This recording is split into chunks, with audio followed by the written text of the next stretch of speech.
নমস্কাৰ, আপুনি চাই আছে এছআৰ গ্লোবেল মিডিয়া। আজিৰ গুৰুত্বপূৰ্ণ খবৰটো হৈছে অসমৰ ৰাজনীতিত পুনৰ দেখা গ'ল নতুন উত্তেজনা। মই পুনৰ ক'বলৈ ওলাইছোঁ যে অসমৰ ৰাজনীতিত পুনৰ দেখা গ'ল নতুন উত্তেজনা। কংগ্ৰেছ আৰু ৰাইজৰ দলৰ মাজত হোৱা মিত্ৰতা এতিয়া প্ৰায় ভাঙি যোৱাৰ দিশত।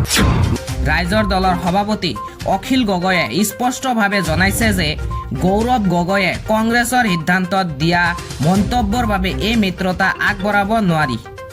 অখিল গগৈয়ে কয় যে গৌৰৱ গগৈৰ দায়িত্ববোধৰ অভাৱ আৰু কংগ্ৰেছৰ ভিতৰৰ সমস্যাৰ বাবে এই মিত্ৰতা আগবাঢ়ি নাযায়। মই পুনৰ ক'বলৈ ওলাইছোঁ যে অসমৰ ৰাজনীতিত পুনৰ দেখা গ'ল নতুন উত্তেজনা। আৰু অখিল গগৈয়ে কয় যে কংগ্ৰেছে কোনো একক দল নহয়, বৰঞ্চ ব্যক্তিকেন্দ্ৰিক দল হৈ পৰিছে। অখিল গগৈয়ে অভিযোগ কৰে যে পূৰ্বৰ নিৰ্বাচনত কংগ্ৰেছেই ৰাইজৰ দলক সঠিকভাৱে সহযোগিতা কৰা নাছিল। এই ঘটনাৰ পিছত অসমৰ ৰাজনীতিত নতুন সমীকৰণ সৃষ্টি হোৱাৰ সম্ভাৱনা দেখা গৈছে। মই পুনৰ ক'বলৈ ওলাইছোঁ যে অসমৰ ৰাজনীতিত পুনৰ দেখা গ'ল নতুন উত্তেজনা।